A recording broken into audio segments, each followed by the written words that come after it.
Okay, so my experience with depression.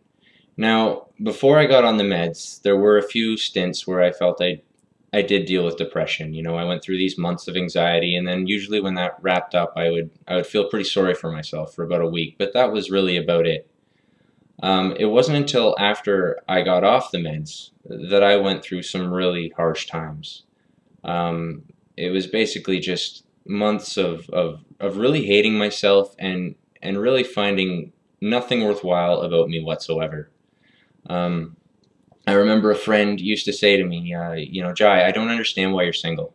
You know, you're a good-looking guy. You have a nice body. You've got your own condo. You know, you've got a nice-paying job or a well-paying job, and I don't understand why you're single. And I remember looking at her and thinking, yeah, but that's all surface stuff. You know, you can dip a turd in molten gold, but all you're going to end up with is a gold-plated piece of shit.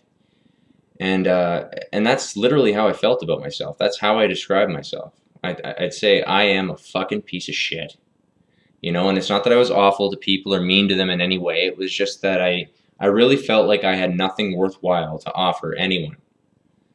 And as a side note, if you think that, you know, if you had more than you do, you know, if you had something that you feel like you don't have now, would make you happy, just keep in mind that I did have quite a bit going for me at that point, and it didn't matter. I had to work on myself from the inside out. Um, you know, it's kept me single. I mean, I'm 33 years old at this point in my life, and I've had one real relationship that lasted almost 3 years, and one little thing in high school it lasted 3 months. And other than that, I've been single the whole time. When anxiety was my issue, it was like, you know, it was hard to develop any sense of confidence when I was living in a state of fear half the year. And then after the meds, well, let's put it this way. I mean, even at my lowest point, I was never going to settle. My philosophy is to find the one you'd leave someone else for and then go for that one. The problem was that I felt, with the way I felt about myself, she would have to settle for me. And the kind of girl I would go for would never settle. So, you know, I had to live with that for a really long time. I thought about suicide a lot. And it was different than before when I just wanted to get away from a sensation. I genuinely wanted to die, and I thought about taking my own life. You know, I'd be walking down the street, for example, and there'd be a bus coming toward me, and I said, you know what, if I could just end it all if I just jumped to the right really hard in 3, 2, 1, and then the bus flies right by me. You know what I mean? And I think the only thing that kept me grounded at that point was the thought that as bad as I felt in that moment, if I did kill myself, I'd really only be transferring that feeling to my parents. And I really didn't want to do that to them. But I actually did get over that. I did get over the suicidal thoughts, and that was with one hypnosis session. And I'm definitely going to get into that in a later video. And then I went through a time when I was feeling okay, and then I got down again. And this time, even though I didn't want to commit suicide, I still wanted to die. And there's a difference. There's a difference between wanting to take your own life and just not understanding what the point is. And just genuine, and then having a severe state of apathy and not really wanting to, you know, live a full life. You know, like what was the point in setting any big goals? No matter what I'd achieve, I was still stuck with me. So I would tell myself that every day. I'd say, I want to die. And then one day I caught it. I caught the thought. I said, I want to die. And then I thought, is that true? And instead of just telling you the thoughts I came up with in sequence, I'm going to throw the questions at you that I asked myself that day. So this works for anxiety and depression, okay? Now, in this moment, if you could choose between dying and living, just not in the state you're in now, what would you choose? Okay? Okay, so that's the first question. And if you had to choose between living, just not in the state you're feeling now, and living a life with meaning and purpose, what would you choose?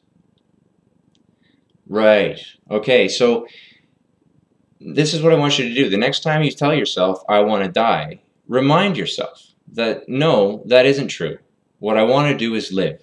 I'm just not doing that right now. And make sure you put right now on the end of that, because that reminds you that it's only in this moment that it can change, and it puts hope in the statement. Okay, so that works for a lot of things. You know, say you're having like a difficult time with something at work. You know, I'm having a hard time with this right now.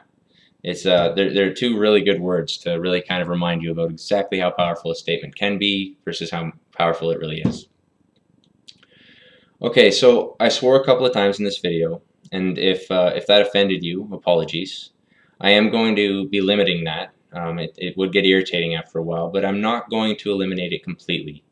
I do have a background in construction, and swearing is very much a part of my vernacular now. If I'm going to be genuine and authentic in these videos, they're going to slip out here and there. And sometimes there's really nothing like a good F-bomb to drive a point home. With all that being said, one approach that I have that brings me a lot of peace in life, at least when dealing with other people, is this. I don't say it to them, but it's how I feel about everyone. Okay? So, whoever you are, however you are, I accept you exactly as you are.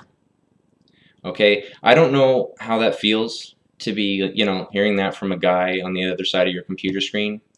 But I do know from this end, it feels really, really good to say it. Okay, so I hope you'll extend that same courtesy to me, if only for your own benefit. You know, I swear, it's just part of who I am. Okay, so yeah, I'll see you in video 5.